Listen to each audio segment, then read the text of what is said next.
time to give the people what they want. It's Jalen and Jacoby.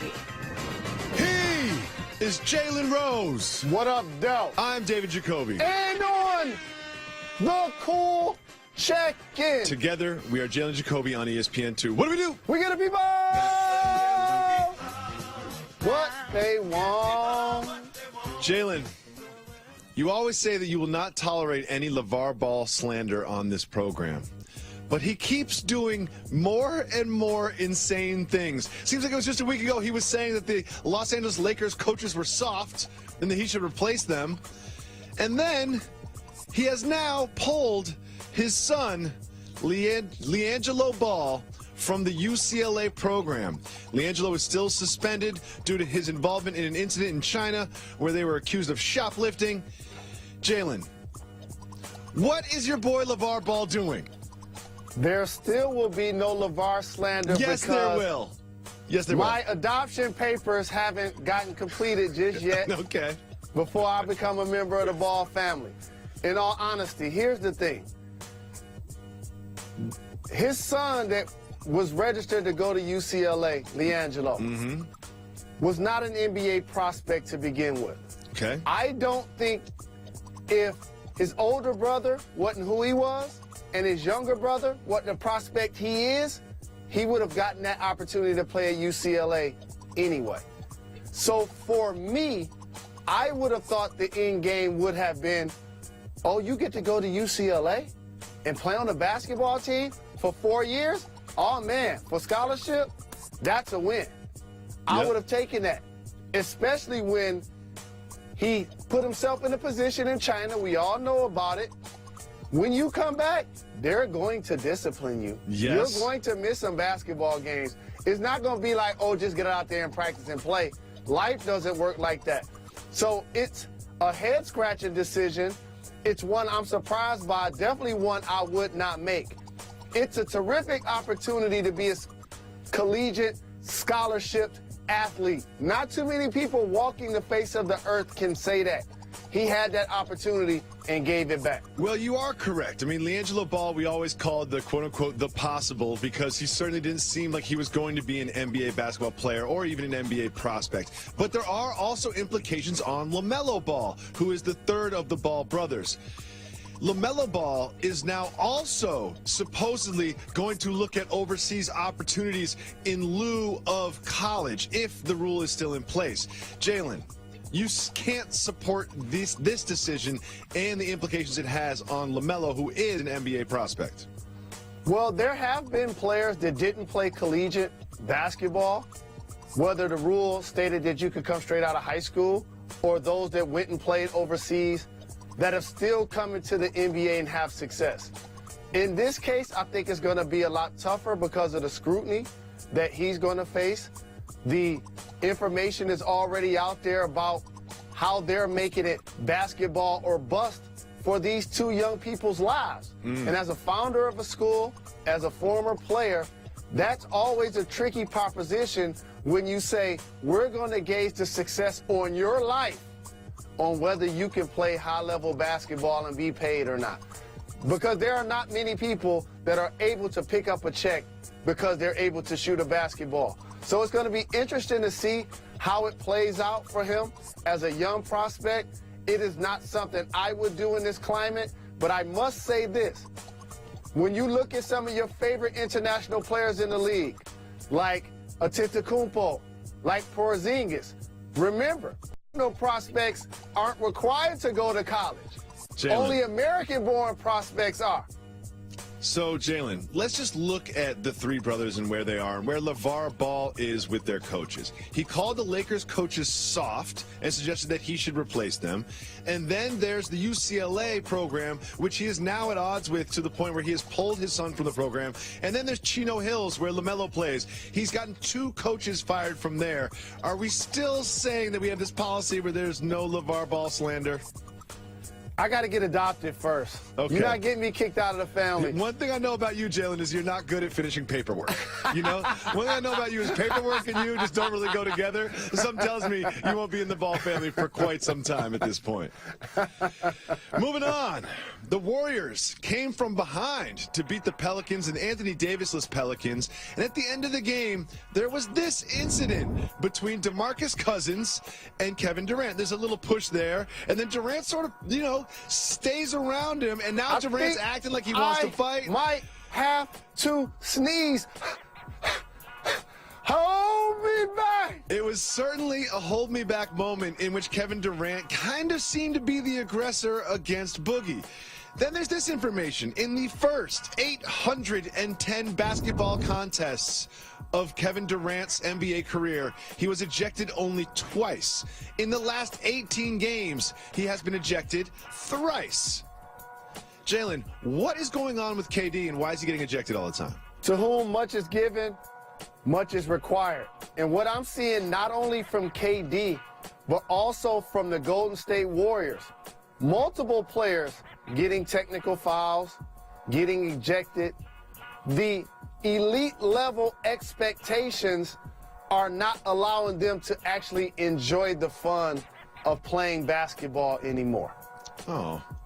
And so now all of a sudden when you fast forward the season and say, oh, the Golden State Warriors are the favorite, it's going to be them and the Cavs, you forget about the journey. And what I see is a basketball team, a championship-laden one, that is not enjoying just the true spirit of playing together and playing a kid's game that they're all really good at. And I think that's something, as a coaching staff and as a team, they're going to find a way to get that back, but it's playing out in these scenarios that you just described. It's interesting you bring that up because Kevin Durant cited sort of the fun that the Warriors seem to be having as one of the reasons he wanted to join that team. And during that win streak, it did seem like the Warriors weren't just the best team in the league, but they were having the most fun in the league. And now you say that they're taking a little bit of that enjoyment out. It recalls Steve Kerr saying that they need to get away from the game a little bit, that they need to spend time on the golf course or with their families. He sort of mandated that perhaps you're right. And you mentioned players getting technicals and players getting kicked out. Earlier in the game, there was this incident between referee Courtney Kirkland and veteran Sean Livingston, where the two of them, there was an argument over a little no call. Livingston walks over, kind of starts arguing with them. Then they go tete-a-tete doing the NBA forehead-to-forehead thing. Courtney Kirkland kicks him out of the game. But subsequently, Courtney Kirkland has been taken out of the NBA referee rotation, essentially being suspended by the league. Are you surprised that the referee in this case was also disciplined? I'm not surprised he was disciplined because he took a couple of steps forward. And in NBA annals, they're required as officials to take a couple of steps back, if not try to ignore said player when they're angry. I hope this doesn't cost him many opportunities to officiate, in particular once playoff time comes, because I think he's really good at his job. But that video and how you saw Livingston respond, who, by the way, that's not his personality in any way, shape, or form. That's just who he becomes when he puts his uniform on. And so with that, that's a team that's trying to win every play, trying to get every call, trying to win every possession, trying to play perfect as opposed to play really well like they've been able to do the last few years. Well, now they're going to have to play really well without Steph Curry, who injured his ankle at the end of that game. We'll keep an eye on how they do without Steph, one of their scoring leaders. Next, you can keep an eye on us, because when we come back, Lance Stevenson is back. You such a dicey Lance is fan. back.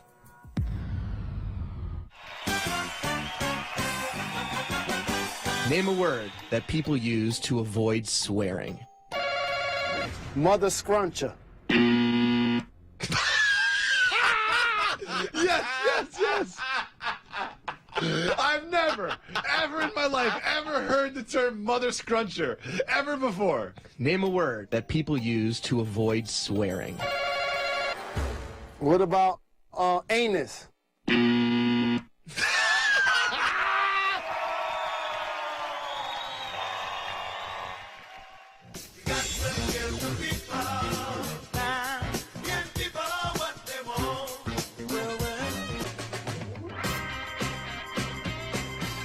Welcome back to Jalen Jacoby on ESPN2. Jalen, Lance will make them dance. Lance Stevenson is back. He's been on a tear. In this possession, he goes behind the back, gets the ball back, without dribbling, goes through the legs, through the legs, through the legs, through the legs, through the legs. Then on Frankie, gives him a spin, and the left-handed finish, and this is the best part, rides away on an imaginary horse into the night in Indianapolis. Lance is back, Jalen, and I couldn't be happier. This is the greatest thing to happen to the NBA since the three-point shot and the shot clock. Do you agree? Born ready, the 8th grader, your favorite player, now back with the Pacers, making highlight reel plays. And I've been in a situation where it was my job to play lockdown D. I've also been in situations where I played Olay defense. The guy that was guarding him, here's what I must say. That was Frank Ntilikina.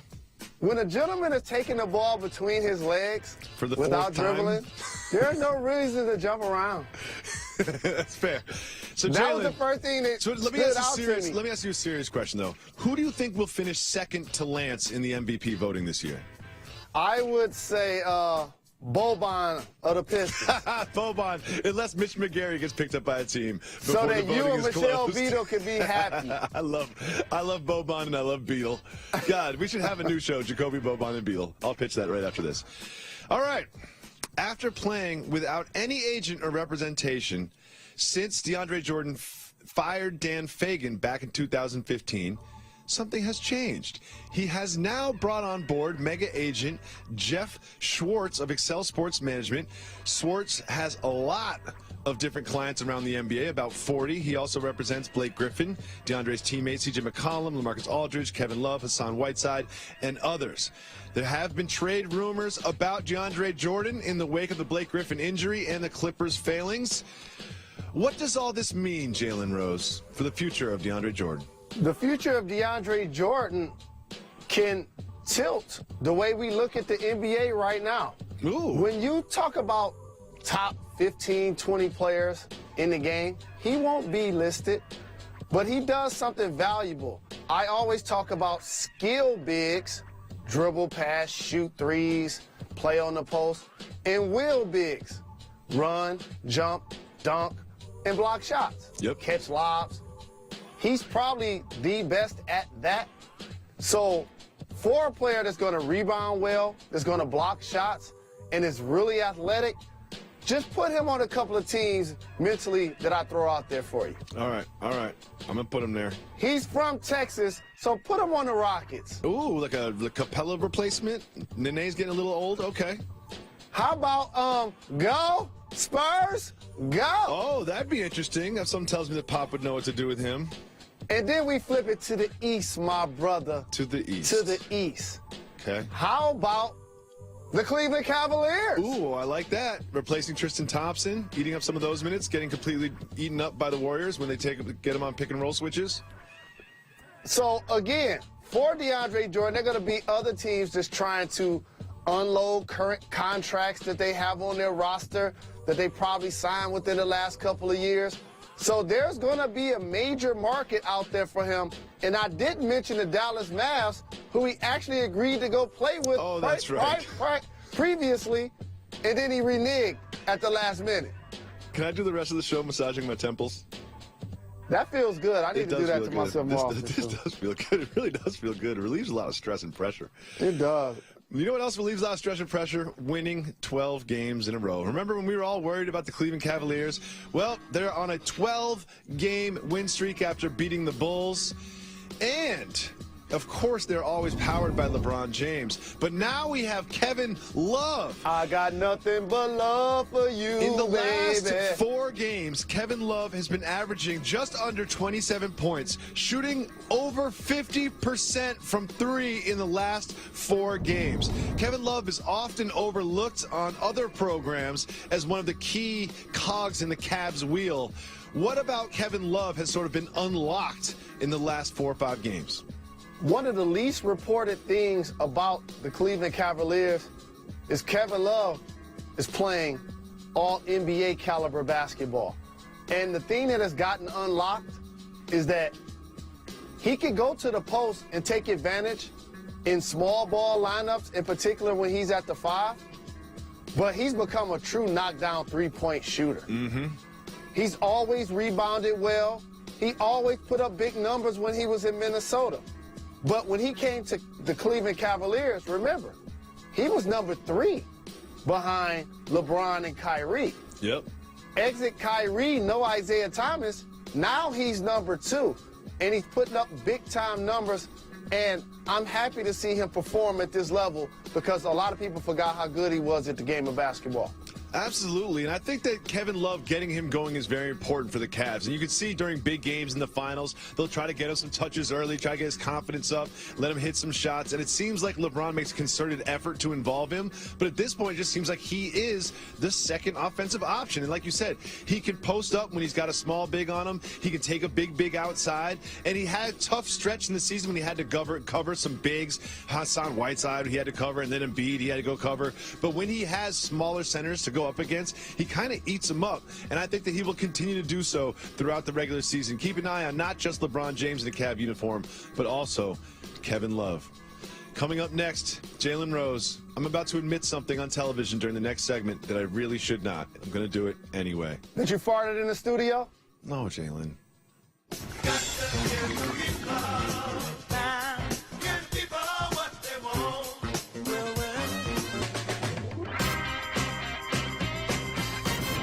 Welcome back to Jalen and Jacoby. Jalen, Nerlens Noel has caused a huge controversy in Dallas. During halftime of a recent game, Nerlens went to the press room to acquire a hot dog. There was some question of whether or not he was trying to send a message, knowing that he wasn't going to play, he's being underused, and this and that. However, that is not the controversy. The controversy is this, is Nerlens Noel insists on relish, and only relish, to be on top of his hot dog. Which leads to the natural question, Jalen, what is on your ideal hot dog? First off, anything that requires bread is a sandwich. Okay, glad we got that out of the way. I've changed over the years. As a kid, I was a Coney Island, chili dog, onion, ketchup, get some cheese, mustard, cheese, relish. Wow, that's a lot. That's a lot. As I've gotten older, more sophisticated. I'm just rolling with mustard and relish. I thought you were going to be like lobster and shrimp. You know, that'd be a Jalen thing. Only lobster rolls now for Jalen. Mustard and relish is a good combo. I like to go with the traditional relish, ketchup, and mustard. And if cheese is an option, I'm going to go cheese as well. Thank you, Nerlens, for bringing this important conversation to the world of sports news. I love those red hot sausages. Throwing them on the grill. Those are bomb. Oh, those are good. Next, the Denver Broncos have been one of the more disappointing teams in the NFL this year. A lot of expectations, great defense going into the season. Quarterback was going to be a question mark, but they have now lost 6 straight games. And as they're ready for a game against their division rival Chiefs, who are also struggling, head coach Vance Joseph announced that there's a new motto for the team. And I'm not kidding. He said, quote, this comes via tweet from Nikki, "This team has played hard. Unfortunately, we've turned the ball over at a rapid rate, but as far as effort, guys are finishing games. It gets a little old, but we have a great locker room, and we have a great staff. Our motto this week is no surviving." Jalen, what does Mr. Joseph think is going to happen this weekend when they play the Chiefs? No surviving. The Chiefs have been struggling after a 5-0 start. I would say if Gronk would have did what he did to the Buffalo player after the interception, his WWF move, and elbowed him and sent him in a concussion protocol, which he should have got suspended 3 games for, against the Denver Broncos, or they'll still be fighting. That's what Vance Joseph is talking about. No the surviving? teams have stayed united. But do you think he really meant no surviving? He misspoke. You think so? Because no surviving just seems dark. It just seems like a really morbid way to go into a football game. Yeah, he just misspoke. Or he has some very violent plans for the Chiefs this weekend. That's going to be a good game. In a recent interview, former Washington professional football team players Clint Portis and Santana Moss revealed that before games, them and their teammate Sean Taylor used to do shots of Hennessy, or as they said, yak, before football games. Jalen, was there ever any shots of adult beverages before games in your NBA career? Absolutely not. And here's what I will say. When I hear steroid use or any performance enhancers that are used in physically demanding sports like boxing and MMA and football, I say do whatever it takes to get you ready to go out there. Okay. When I saw what happened to Ryan Shazier, hope he gets well, and that was just an average play, and seeing him carted off the way he was, whatever it takes to get you into that state of mind, you got to do it. Sean Taylor, rest in peace, 21. That was my dog. A recent study came out. They studied 515 men across Japan, ages 20 to 69. And this study has revealed that 44% of these men admitted to peeing while sitting down. Jalen, I have a confession to make. If it is the middle of the night and I wake up to pee, oh, I'm definitely sitting down. Definitely sitting down. I don't care who knows it. I'll say it on national television. I'm not afraid to admit it. I will sit down to pee if it is the middle of the night or even if I'm just tired. Are you doing it because you don't want to cut on the light? No, it's nothing to do with the lights. It's just because my legs are tired. I was just sleeping. I just don't want to stand there. Sometimes it takes a long time. I sit down to pee. Jalen, are you willing to be man enough to admit that you sit down to pee? Because I know you have before. I know you absolutely have. In the middle never of the night, sat down never to pee. once. There Never are once. times where you think you got to do a number two and you sit down and you don't have to and you end up peeing. Never once. But no, I'm not sitting down to pee. Are you lying? Not going to be able to do it. We'll be back on Monday. Thank you so much for watching. Don't forget to subscribe to the podcast, Jalen and Jacoby, on ESPN2. I thought I knew you better.